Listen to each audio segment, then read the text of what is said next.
Morning everyone. तो हम लोग यहाँ पे इससे पहले वाले पार्ट्स में यूरिनरी चैप्टर्स का एक इंट्रोडक्शन पार्ट पढ़ चुके थे एंड नाउ हम किडनी का एनाटॉमी एंड फिजियोलॉजी कंप्लीट कर चुके थे। नाउ अब जो हम पढ़ना स्टार्ट करेंगे that is all about nephrons. तो नेफ्रॉन क्या है कि ये हम पहले से जान रहे हैं कि नेफ्रॉन टोटली हमारा structural and functional unit of kidney है। इसका कहने का मतलब क्या है कि किडनी के अंदर जो आप एनाटॉमी ऑफ किडनी देखे होंगे तो उसके अंदर आपने देखा होगा कि इस वक्त यहाँ पे लगभग पिरामिड के अंदर में नेफ्रॉन्स रहता है। ये काफी माइक्रोस्कोपिक है। तो ये क्या है कि structural functional unit of kidney है। अब स्ट्रक्चरल एंड फंक्शनल यूनिट कहने का मतलब है कि ये जो नेफ्रॉन है इसका बेसिक फंक्शंस है कि जो ब्लड का प्यूरिफाई करते हैं उसके बाद का जो प्रोसेस है purification plus secretions and excretion of the waste material in form of urine collecting duct से जो बाहर निकालता है, ये मेन काम हमारा नेफ्रॉन्स का है। अब ये जो नेफ्रॉन्स का स्ट्रक्चर है ये काफी कॉम्प्लिकेटेड है। तो ये हमारा नेफ्रॉन्स का स्ट्रक्चर दिख रहा है जिसमें कि मेनली नेफ्रॉन्स के टू पार्ट्स हैं, that is glomerulus and second is renal tubule. Tubule का मेन काम क्या है कि एक्सक्रीशंस करना और ग्लोमेरुलस का मेन काम क्या है, मेन फिल्टर आउट करना, ब्लड्स का फिल्टर आउट करना।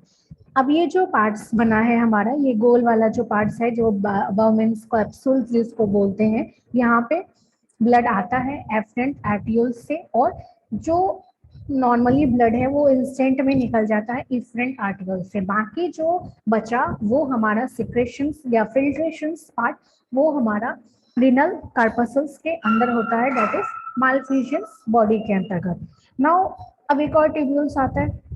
अब ये जो रीनल 1 मिनट,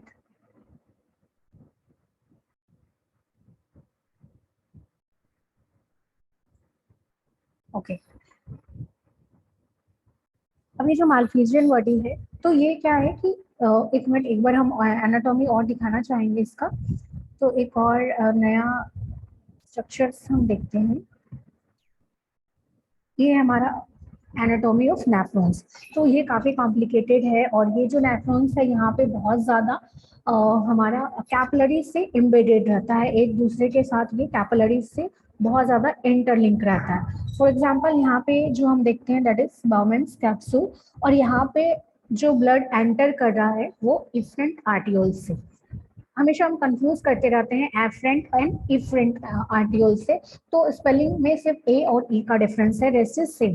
तो हम पहले क्या जानते हैं कि अल्फाबेट हमारा ए से स्टार्ट होता है एंड ई बाद में आता है अल्फाबेटिकली अगर हम चलते हैं। तो इसीलिए हम याद रखेंगे कि अल्फाबेट जैसे स्टार्ट ए से होता है तो यहाँ पे भी हम याद क्या करेंगे कि जो ये आर्टियोल हमारा स्टार्ट है वो एफरेंट से स्टार्ट होगा एंड बाहर निकलेगा इफरेंट से, क्योंकि ई बाद में आता है। तो ये बस बेसिक है याद करने के पर्पज से। तो हमारा जो भी ब्लड आया फॉर फिल्ट्रेशन वो एफरेंट आर्टियोल से आता है और बाहर निकलता है इफरेंट से।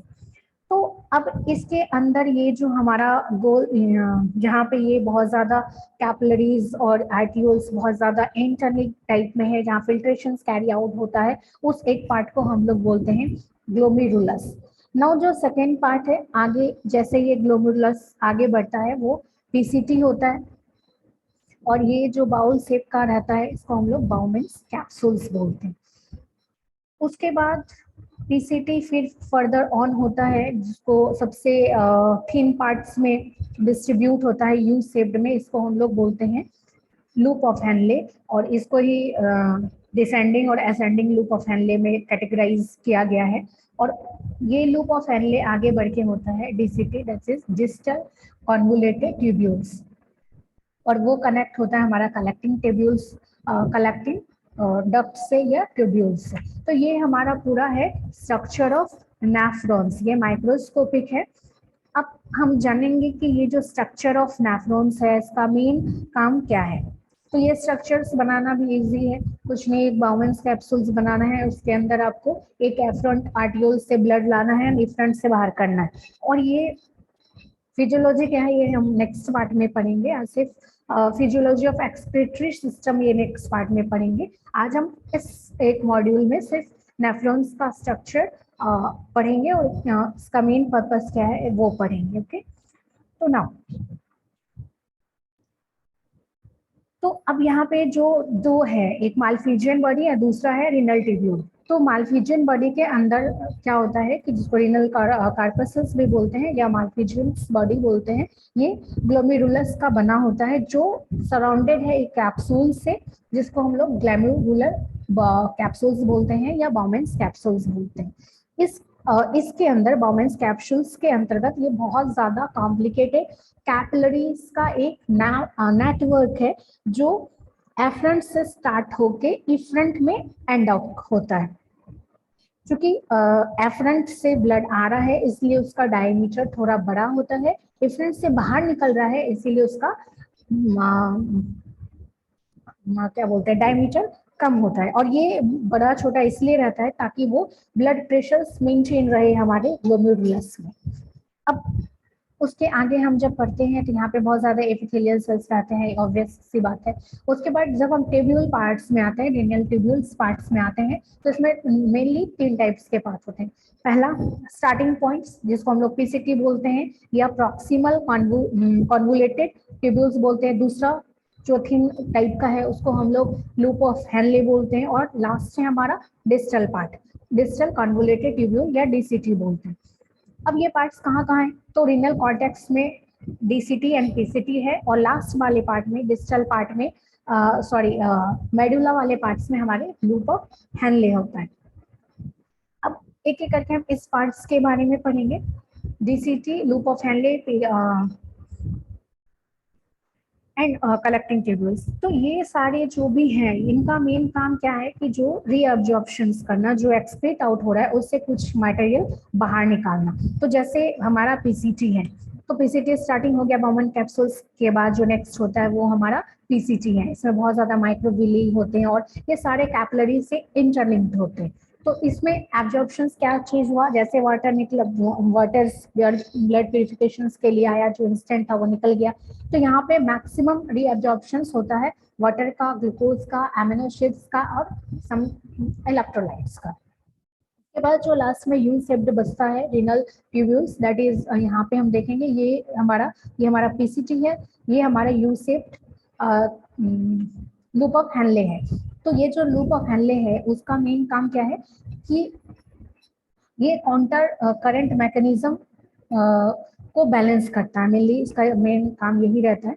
और उसके बाद लास्ट पार्ट जो हमारा, जिसको हम लोग डिस्टल कॉन्वुलेटेड ट्यूब्यूल्स बोलते हैं, इसका structure and function similar to PCT है, टोटल चीज मिलता जुलता है। लास्ट में जो पार्ट है, हालांकि ये पार्ट हमारा डीसीटी से जुड़ा रहता है बट ये पार्ट हमारा नेफ्रॉन्स का नहीं है।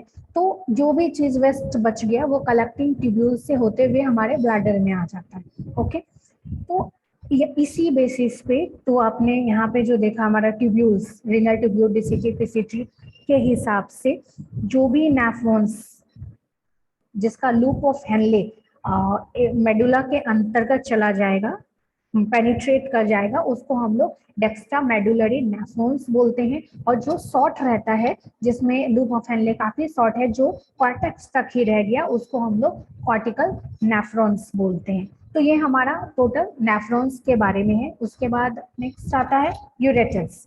तो यूरेटर्स कुछ नहीं है, ये किडनी एक ट्यूब है जो किडनी से बाहर ब्लैडर से जुड़ा रहता है, किडनी को ब्लैडर से जोड़ता है, जो यूरिन को एक्सपेल आउट करता है, just like a tube. Urinary bladder कुछ नहीं है, ये एक ऑर्गन है, मस्कुलर ऑर्गन है, सैक लाइक ऑर्गन है, जिसमें क्या करता है कि यूरिन को टेम्पररी रूप से होल्ड करता है अप टू 400-600 में। उसके बाद मिक्सचुरेशन के बाद यूरिन एक्सपेल आउट हो जाता है। उसके बाद नेक्स्ट है यूरेथ्रा। यूरेथ्रा क्या है कि ये भी एक तरह का ट्यूब ही है जो हमारे ब्लैडर से जुड़ा होता है और जेनेटल पार्ट्स से बॉडी में यूरिन को एक्सपेल आउट करता है। तो ये हमारा यूरेथ्रा है। तो यूरेथ्रा का साइज में भी फीमेल एंड मेल्स में डिफर करता है। फीमेल्स में यूरेथ्रा का साइज स्मॉल होता है एंड मेल्स में थोड़ा ज्यादा होता है। बाकी जो physiology of human excretory system है ये हम लोग नेक्स्ट डे पढ़ेंगे। बट बियॉन्ड इसको लास्ट करने से पहले हम एक बार और नेफ्रॉन्स में चलते हैं और नेफ्रॉन्स के सेगमेंट्स को देखते हैं। जैसे ये रेनल कार्पसल्स है, तो इसका मेन काम क्या है, फिल्ट्रेट करना, जो भी ब्लड का फिल्ट्रेशन है वो करना, वाटर आयन के साथ जो भी चीज है उसका फिल्ट्रेशन करना। दूसरा पीसीटी आया, तो पीसीटी का मेन काम क्या है, वाटर को रीअब्जॉर्ब करना, sodium chloride, glucose, amino acid, whatever. और ये क्या करता है, अमोनिया और क्रिएटिनिन को बाहर निकालता है, क्योंकि हमारे बॉडी के लिए काफी टॉक्सिक मटेरियल है। लूप ऑफ हेनले सिर्फ वाटर को रीअब्जॉर्ब करता है, उसके साथ कुछ सोडियम और क्लोराइड को रीअब्जॉर्ब करता है। डीसीटी भी सोडियम एंड क्लोराइड्स को एब्जॉर्ब करता है। कलेक्टिंग डक्ट्स मेनली हमारा इसका काम जनरली बहुत ज़्यादा रीअब्जॉर्प्शंस का नहीं है, टिपिकली अमाउंट में ये कुछ सोडियम क्लोराइड या वाटर्स को रीअब्जॉर्ब करके हमारे यूरेटर्स से बाहर निकाल देता है। Okay, this is all about the functions and structures of nephron. Next day we will study about physiology of urinary system. If you have any doubt, you can ask me. Thank you.